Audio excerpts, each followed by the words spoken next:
She lost to both Caitlin Clark O'Connor and Alan Zucker at Lucas Oil Stadium. Now, Alan Zucker, I believe that is the guy that we got to keep in mind. The one comment said, this college Caitlin. Now, Caitlin Clark did lose a lot of muscle. Something shifted around Caitlin Clark that almost nobody noticed, and the people who did were not ready to understand how big it was. What looked like a simple body transformation, a change in her weight, or a slight change in her posture was never just about fitness. It was a sign that something larger was happening behind scenes. Fans assumed she was simply adjusting to the league, but close observers saw something. There was a focus in her attitude, a sharper presence, and a strange confidence that did not come from the court alone. This moment, which seemed small at first, will eventually be seen as the start of the biggest turning point in her professional career. While social media argued about her performance and rivals complained about attention, a silent shift was already taking place. The truth is that Caitlin was preparing for a massive power move, one so impactful that it could rewrite the future of her business. The world was watching her play basketball, but the real game was happening away from them. The real story had nothing to do with shooting percentage.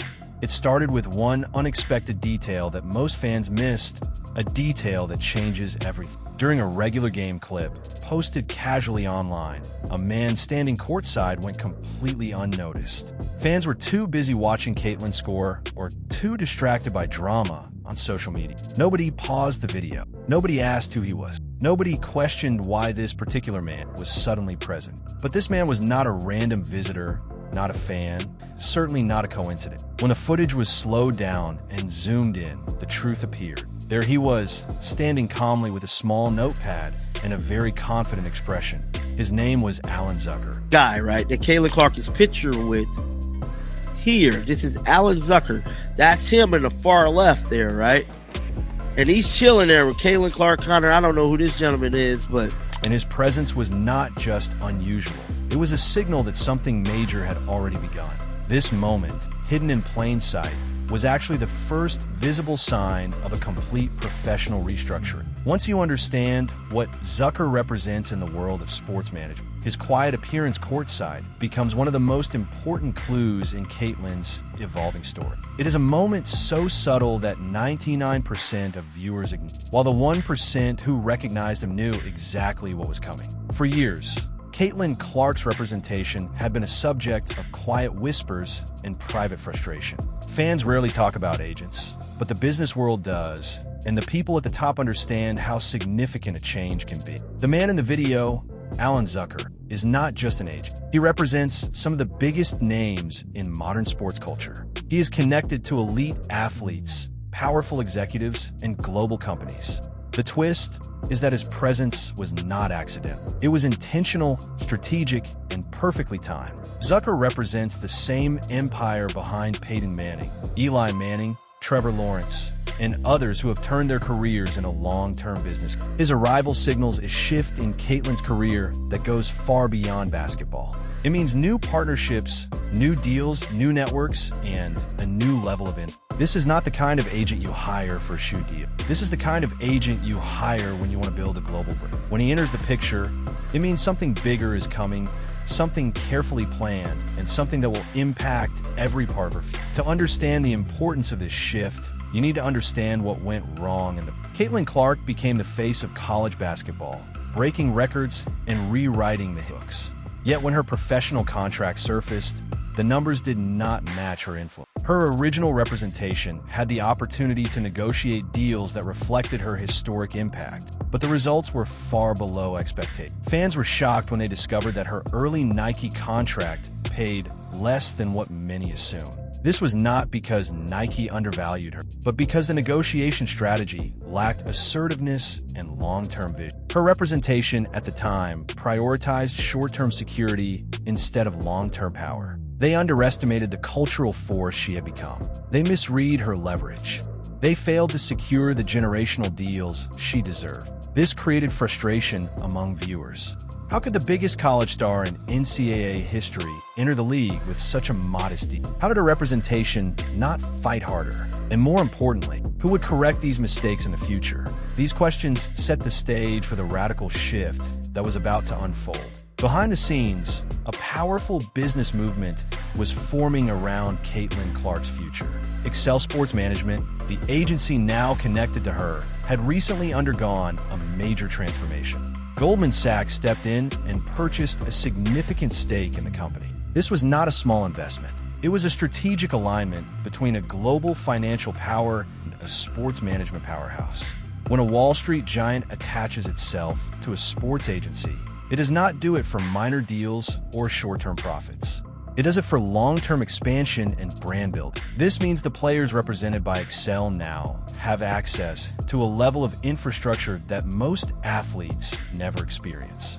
Marketing teams, production studios, global brand partners, ownership opportunities, and long-term financial planning, all under one umbrella. For Caitlin, this move is more than a new agent. It is a doorway into corporate power, where her potential is analyzed not as a player alone, but as a long-term asset capable of influencing markets, shaping audiences, and driving cultural trends. The elevator in this story goes even higher once you understand the tug of war that formed between major brands. Under Armour has been making aggressive moves to compete with Nike, especially in basketball. They have Steph Curry as their face, but they needed someone with a fresh image, someone who could attract younger viewers and bring massive social. Caitlin was the perfect candidate. She had the numbers, the charisma, the cultural momentum, a global fan base. Under Armour wanted her badly. They were ready to push her into a central marketing position, right next to Curry, to help drive the next generation of growth. This was the beginning of a quiet competition between Nike and UA for the future of women's basketball. Excel's involvement creates new options, new alliances, new negotiations, and those negotiations may end up changing the value of her next contract completely. While all of this happened behind the scenes, fans noticed something else. Caitlin was clearly changing physically. Her body looked lighter, her movements faster, her energy sharper. People assumed it was normal conditioning, but it is deeper than that. Athletes preparing for major branding shifts often refine their physical image because they are entering a new phase of visibility. When you're the face of campaigns, commercials, events, and corporate partnerships, every detail matters. Her transformation was part health, part strategy, and part preparation for the next business age. She looked more like the Iowa version of herself, the version that dominated college basketball and became a cultural phenomenon. This shift signaled that she was preparing for a return to her peak form, both physically and commercially. Caitlin Clark got a new agent. If this site right here is legit, what is this right here? Y'all look. Investigated clients, Alan Zucker, Trevor Lawrence, football. Zucker is known for more than athlete representation. He builds empires. Peyton Manning's post-career success, from television production to advertising agency partnerships, has his fingerprints all over it. Eli Manning's brand expansion happened through similar channels. Trevor Lawrence's media presence has been growing steadily because of the same team. If Caitlin Clark is entering this circle, it means she is preparing for more than basketball content. It means she is preparing for ownership stakes, production deals, brand licensing, and long-term wealth structures that can last decades. This is the difference between a standard sports career and a legacy career. This is not an agent. This is an architect. The confirmation came quietly, without a press release, without a major announcement, without a dramatic headline. Excel Sports Management updated its roster, and suddenly, her name was listed under Alan Zucker's division. That was it. A simple update, a small detail. But for people who understand the industry, this was the moment that changed everything. This quiet confirmation revealed the future path of one of the most influential athletes of the decade. What makes this even more surprising is the way it happened. Agent switches of this magnitude are usually loud. They come with coordinated statements, strategic leaks, and media chatter that circles through ESPN, Bleacher Report, and every sports podcast. Yet this time, there was nothing. Not one push notification, not one insider tweet, not one rumor before it became reality. It was almost as if the move was designed to be invisible until it was already complete. And that tells you something. It tells you that Caitlin Clark, for the first time in her professional career, is playing a long game, a strategic game, a quiet game with loud consequences. A game where the biggest wins happen behind closed doors, away from cameras, away from the noise, and away from the people who speculate without understanding the real mechanics of power. Because the truth is, agent updates at this level are never just updates. They are signals. Signals that financial strategies are shifting, that branding plans are being rebuilt from scratch, and that negotiations will be conducted with a different level of muscle. This was not a small paperwork change. This was a message to every major corporation, every network executive, and every league decision-maker. Caitlin Clark is entering a new phase, and she is doing it with one of the most aggressive, well-connected, and forward-thinking agents. Excel works through a different model. They do not chase fast deals. They build long-term career structures. They aim for 10 years ahead, not 10 weeks. This means Caitlin is entering a phase where her value will grow through multiple verticals, creating opportunities that go far beyond the traditional confine of an athlete's career. With Zucker and Excel guiding her, Caitlin is not simply a basketball player anymore. She's a brand architect in real time. She can produce documentaries that tell her story and the story of women's basketball, shaping narratives that influence generations. She can launch product lines, from athletic gear to lifestyle merchandise, each tied carefully to her personal image and audience.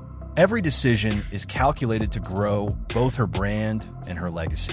Equity-based partnerships are another major opportunity. Caitlin can take stakes in companies she believes in, becoming a true business partner rather than just a celebrity endorser. She can build training academies that not only train the next generation of athletes, but also establish her as a thought leader in player development in women's sports. Media production is also now within reach, creating content, streaming deals, and original programming that ties her brand to cultural influence, not just athletics. This approach transforms her career into a multi-layered, long-term ecosystem. Every move she makes will generate value across sports, entertainment, and business, ensuring that her impact lasts far beyond the court. Caitlin is no longer playing the short game. She is setting up a blueprint for a lifetime of influence and financial power. The Nike deal becomes even more significant in this context. What once looked like a standard endorsement now reads as a strategic stepping stone in a much larger game. Once her contract expires,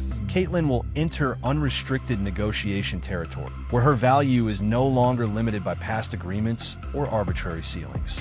Every viewership record she has broken, every sold-out game, every spike in WNBA ratings now becomes tangible leverage in her next round of negotiations. Her past undervaluation is no longer a setback. It is a powerful tool, a proof point she can wield to demand deals that finally match her cultural influence. Nike will no longer hold the upper hand. They will be forced to reevaluate their strategy, adjust their offers, and compete not just for a signature athlete, but for one of the most visible and impactful brands in women's basketball history. Under Armour, already known for aggressive moves, will see this as an opportunity to disrupt the market and position themselves as a dominant player in the women. And beyond those two, emerging brands or global corporations could enter the bidding, presenting surprise offers, equity partnerships, or creative collaborations that blur the lines between sports, entertainment, and business.